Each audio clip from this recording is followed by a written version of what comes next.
नमस्कार भक्तों, स्वागत है आपका हमारी YouTube चैनल श्री कृष्ण पर। भक्तों, हमारी कल की कथा में आपने जाना था कि कैसे भगवान श्री कृष्ण ने श्रीमद् भागवत गीता में अर्जुन से कहा कि हमेशा धर्म के पथ पर चलो, मोह माया का त्याग करो। भक्तों, आज हम आपको चौथा अध्याय बताने जा रहे हैं। कथा पर अंत तक बने रहिए।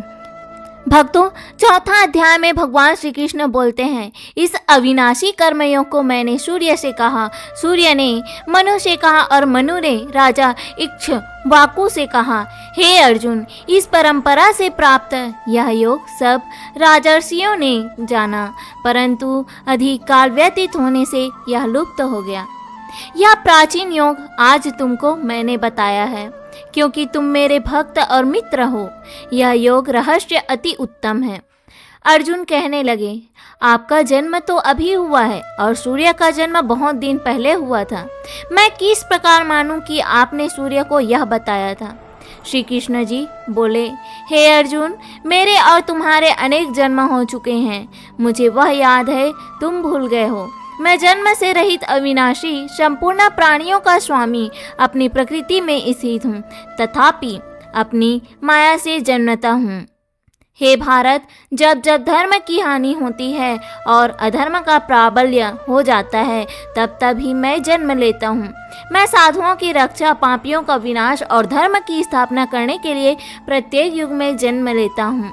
जो मेरे इस अलौकिक जन्म और कर्म का तत्व जानता है, वह मृत्यु होने पर फिर जन्म नहीं लेता और मुझ में लीन हो जाते हैं। इस भांति मोह, भय और क्रोध को त्याग कर मुझ में भक्ति करके और मेरी शरणागत हो, बहुत से मनुष्य ज्ञान रूपी तप से पवित्र होकर मुझ में मिल गए हैं।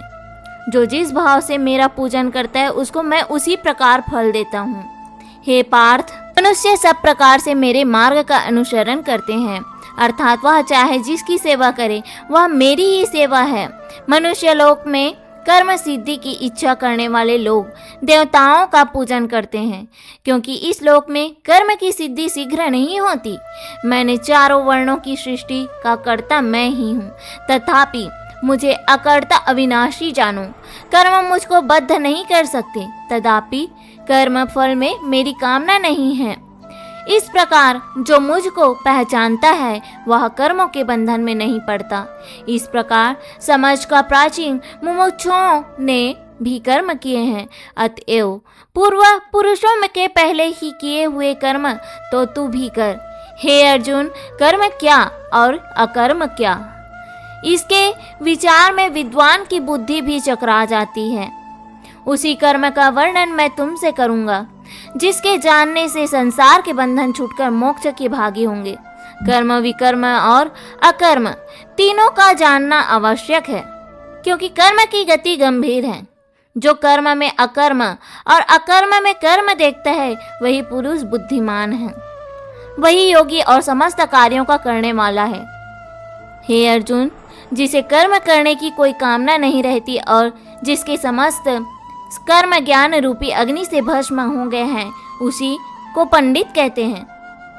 जो कर्म फल की आशा छोड़कर करता है और उनमें आसक्ति भी नहीं रखता और निराशय भी ही सदा संतुष्ट है, ऐसा मनुष्य कर्मों में घिरा रहने पर भी मानो कुछ नहीं करता।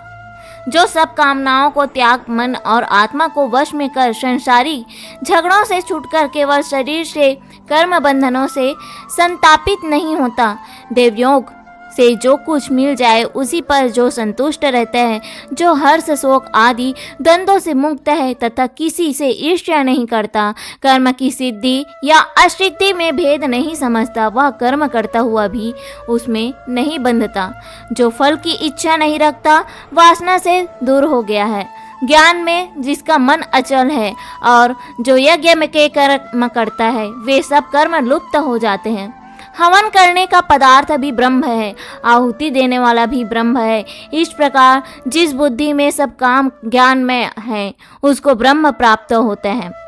कोई कोई कर्मयोगी देवताओं की पूजा करते हैं और कोई ज्ञान योगी ब्रह्म रूप अग्नि में यज्ञ रूप से हवन कर परमात्मा का भजन करते हैं। कोई ऐसे है कि जो अपनी इंद्रियों के रूप शब्दादि विषयों को होम देते हैं। कितने ही लोग इंद्रियों के सब कर्मों को और प्राणों के कर्मों को आत्मज्ञान से प्रज्वलित संयम रूप अग्नि में होम देते हैं। कोई तो द्रव्य यज्ञ करते हैं, कोई तप यज्ञ, कोई योग यज्ञ, कोई स्वाध्याय और कोई ज्ञान रूप यज्ञ करते हैं, और कोई प्राणायाम में तत्पर रहने वाले योग प्राण और अपान वायु में प्राण को रोकते हैं और अपान वायु का लय करते हैं। कोई आहार को निरंतर कम करके प्राण को होमते हैं, को वे सब यज्ञवेता हैं और यज्ञ से ही इनके सब पाप नष्ट हो जाते हैं। यज्ञ में बचे हुए अमृत रूप अन्न को खाते हैं, वे सनातन ब्रह्म को प्राप्त होते हैं। हे अर्जुन, जो यज्ञ नहीं करते हैं उनको यह लोक और परलोक दोनों ही हैं। इस प्रकार के बहुत से यज्ञ वेद में विस्तार सहित वर्णित है। इन सबको कर्म से उत्पन्न हुए जानो, इनको जानने से तुम मोक्ष को प्राप्त होगे। हे परंतप, द्रव्यमय यज्ञ से ज्ञान उत्तम है। हे पार्थ, फल सहित सब कर्म ज्ञान में समाप्त हो जाते हैं, सो उस ज्ञान का तत्वदर्शी और ज्ञानी लोग तुमको उपदेश करेंगे। इसलिए तुम उनकी सेवा करना और उनसे विनय पूर्वक प्रश्न करके ज्ञान यज्ञ जानना। इस ज्ञान को लाभ करके तुमको ऐसा मोह फिर नहीं होगा। ज्ञान से समस्त प्राणियों को तुम अपने में और मुझ में भी देखोगे। यदि सब पापियों से भी अधिक पाप करने वाले हो तो भी ज्ञान रूपी नौका से ही सब पाप रूपी समुद्र को पार कर जाओगे। हे अर्जुन, जिस प्रकार प्रज्वलित अग्नि लकड़ी को जलाकर भस्म कर देती है, वैसे ही ज्ञान रूपी अग्नि सब कर्मों को भस्म कर डालती है। इस लोक में ज्ञान के समान पवित्र और कुछ भी नहीं है। यह ब्रह्म बहुत काल पर्यंत कर्म योग से सिद्ध हुए पुरुषों को अपने आप ही प्राप्त होता है और ज्ञान को पाकर अल्प समय में शांति को पा जाता है। अज्ञानी, श्रद्धा रहित और जिनके मन में संदेह है, ऐसे जो पुरुष हैं वह नष्ट हो जाते हैं। जिनके मन में संदेह रहता है उनको यह लोक परलोक और सुख कुछ भी प्राप्त नहीं होता। जिसने परमेश्वर आराधना और निष्काम योग के आश्रय से कर्म बंधन त्याग दिए हैं और ज्ञान से जिसके संदेह दूर हो गए हैं, हे अर्जुन, उस आत्मज्ञानी पुरुष को दुख नहीं होता। अतएव हे अर्जुन, अज्ञान से उत्पन्न हुए चित्त के इस संशय को ज्ञान रूपी तलवार से काटकर मेरे बताए हुए कर्मयोग को करने के लिए प्रस्तुत हो जाओ। आइए 5वां अध्याय शुरू करते हैं। अर्जुन बोले, हे श्री कृष्ण, तुमने पहले कर्मों को त्याग करने को कहा, फिर कर्म करने की प्रशंसा करते हो। इन दोनों में जो अधिक हितकर है वह एक बात निश्चय करके बताओ। भगवान श्री कृष्ण बोले, कर्मों का त्याग और कर्मों करना ये दोनों ही मोक्ष देने वाले हैं, परंतु इन दोनों में कर्म त्याग से कर्मयोग हितकर है, जो किसी से द्वेष नहीं रखता, न किसी पदार्थ की इच्छा ही करता है, वह नित्य सन्यासी है। ऐसा पुरुष संसार बंधनों से छूट जाता है। सांख्य और योग को मूर्ख लोग ही पृथक पृथक करके पंडित नहीं कहते हैं। जो इन दोनों में से एक भी अच्छी तरह स्थित हो जाता है उसको दोनों फल प्राप्त होता है। ज्ञान योगियों को जो स्थान मिलता है वही कर्म योगियों को प्राप्त होता है। ज्ञान योग व कर्म योग एक ही है। जो ऐसा देखते हैं वही उत्तम है। कर्मयोग के बिना संन्यास का प्राप्त होना दुष्कर है। कर्मयोग करने वाले मुनिजन को ब्रह्म प्राप्त होने में विलंब नहीं लगता। कर्मयोग युक्त शुद्ध अंतःकरण वाला मन तथा इंद्रियों को जीतने वाला संपूर्ण प्राणियों में अपनी आत्मा को देखने वाला कर्म करता हुआ भी कर्म फल में लिप्त नहीं होता। योग मुक्त तत्ववेत्ता पुरुष देखते हैं, सुनते हैं, स्पर्श करते हैं, सूंघते हैं, खाते हैं, चलते हैं और श्वास लेते हैं, तो भी यह मानते हैं कि मैं कुछ नहीं करता। ये बोलते हैं, त्यागते हैं, ग्रहण करते हैं, परंतु यही मानते हैं कि मैं कुछ नहीं करता। यह शुद्धि धारण करते हैं कि इंद्रियां ही अपने अपने विषयों में वर्तती हैं। जो प्राणी ब्रह्म में अपने संग को त्याग कर कर्म करता है वह पाप से लिप्त नहीं होता। जैसे कमल पत्र पर जड़ नहीं ठहरता, योगी जन शरीर से, मन बुद्धि से तथा इंद्रियों की आसक्ति से रहित आत्मशुद्धि के निमित्त कर्म करते हैं। योग युक्त पुरुष कर्म फल त्याग कर मोक्ष रूप शांति को लाभ करता है, और जो योग रहित है वह कर्म की इच्छा के बंधन में पड़ जाता है। सब कर्मों को मन में त्याग कर प्राणी इस नवद्वार की देह रूपी पुरी में कुछ करता है, न कराता हुआ आनंद पूर्वक रहता है। परमेश्वर किसी कर्म में प्रवृत्त नहीं करता, कर्म और कर्म फल को उत्पन्न नहीं करता, ये सब प्रवृत्ति द्वारा होते रहते हैं। परमेश्वर किसी के पुण्य तथा पाप को नहीं लेता। ज्ञान जो अज्ञान से आच्छादित है उससे जीव मोह को प्राप्त नहीं हो जाते हैं, परंतु आत्मज्ञान के द्वारा जिनका अज्ञान नष्ट हो गया है उनका वह आत्मज्ञान परमेश्वर के रूप को ऐसा भाषित करता है जिस प्रकार सूर्य संसार को प्रकाशित कर देता है। उसी परमात्मा में जिसकी बुद्धि स्थिर है उसी मन में लगाते हैं, उसी में निष्ठा रखते हैं, और जो सदा उसी के ध्यान में लगे रहते हैं, दान द्वारा जिसके सब पाप नष्ट हो गए हैं, वे इस संसार में जन्मते नहीं।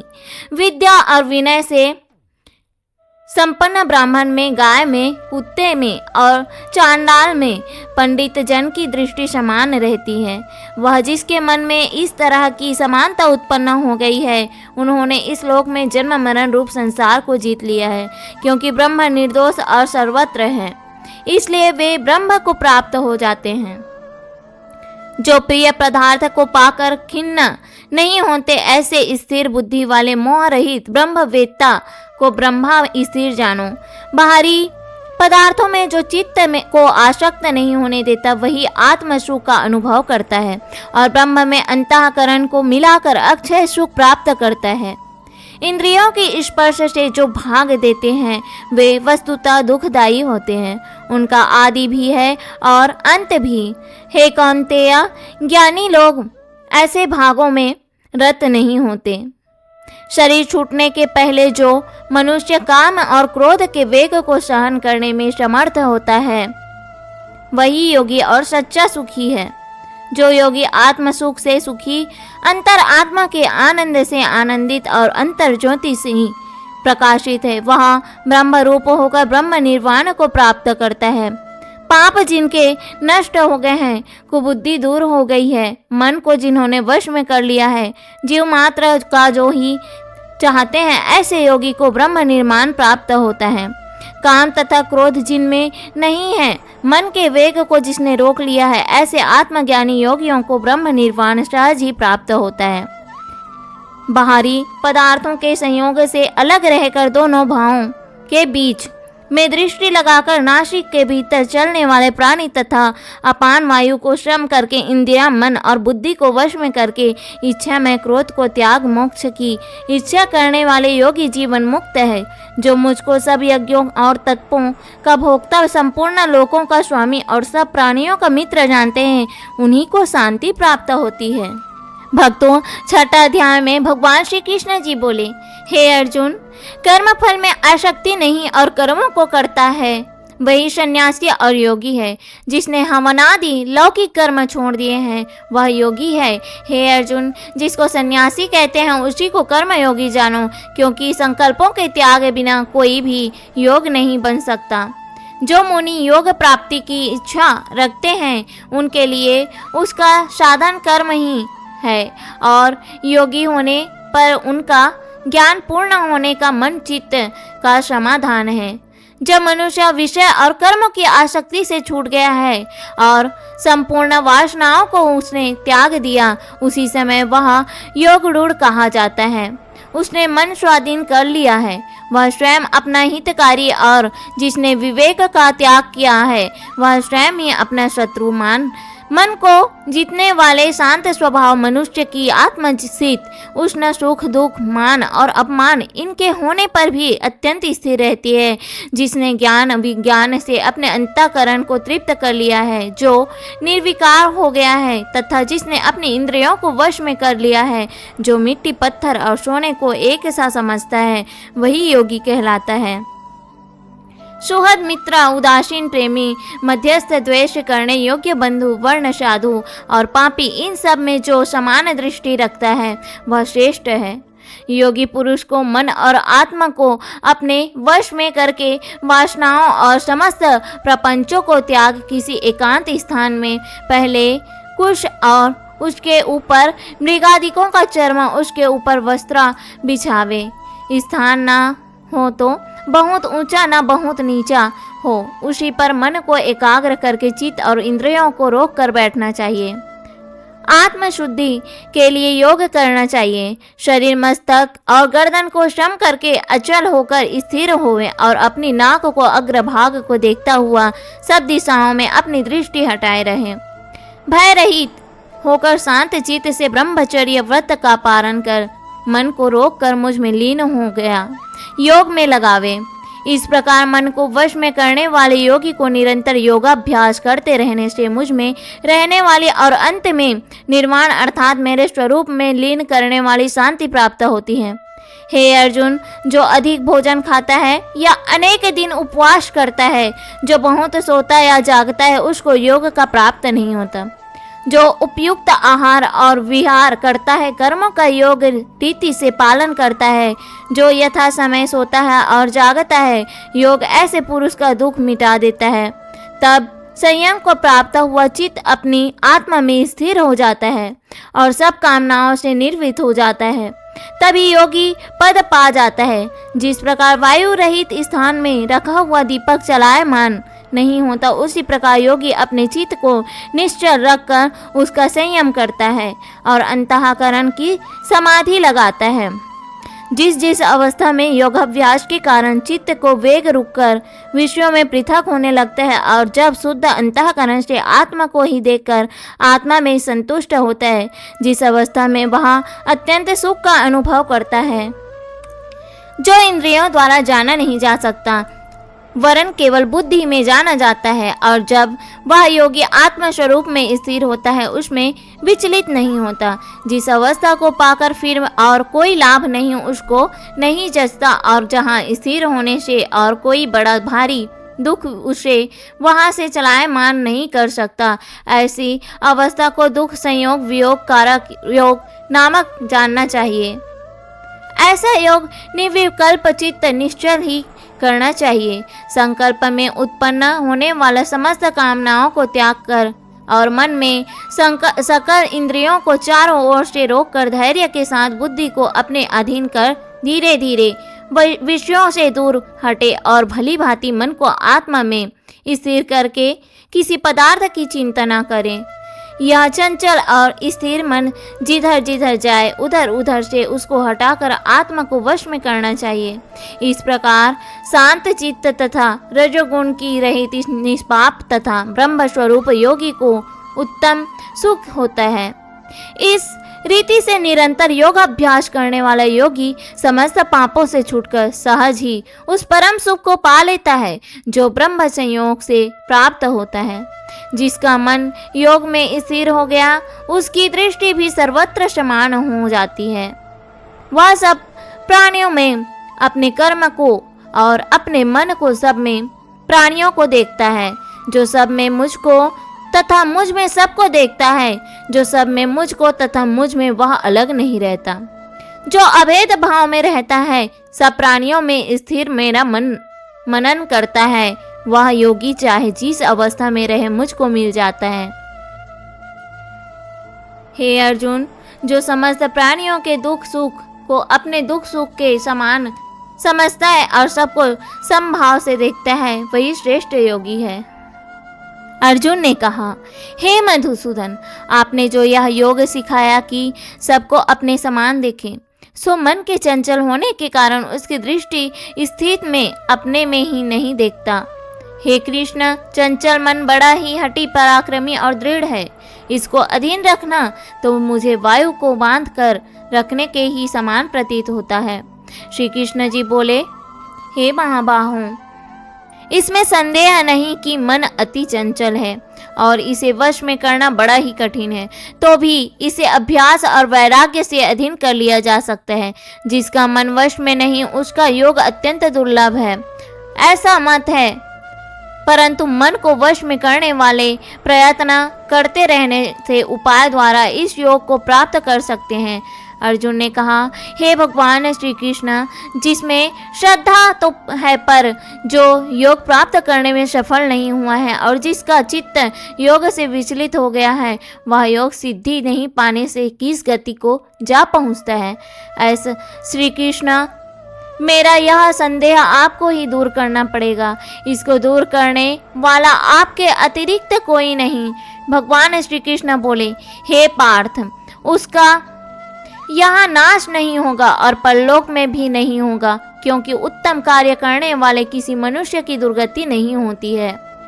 वह योग असफल मनुष्य बहुत दिनों तक पुण्यवानों को प्राप्त होने वाले लोकों में वास करता है और बड़े से फिर किसी पवित्र और धनवान के घर आकर जन्म लेता है, अथवा वह बुद्धिमान योगियों के कुल में ही जन्म ले पाता है। इस प्रकार का जन्म पाना भी इस लोक में बड़ा ही दुर्लभ है। कुशन नंदन या योगियों के वश में जन्म लेकर पूर्व जन्म के बुद्धि संस्कार अर्थात आत्मज्ञान को पाता है और उससे अधिक सिद्धि के लिए यत्न करता है। पूर्व जन्म में किए योगाभ्यास के बल से अनेक विघ्नों पर भी मोक्ष को प्राप्त होता है। योग की यदि केवल इच्छा ही हो तो भी पुरुष शब्द ब्रह्म के पार जा पहुंचता है।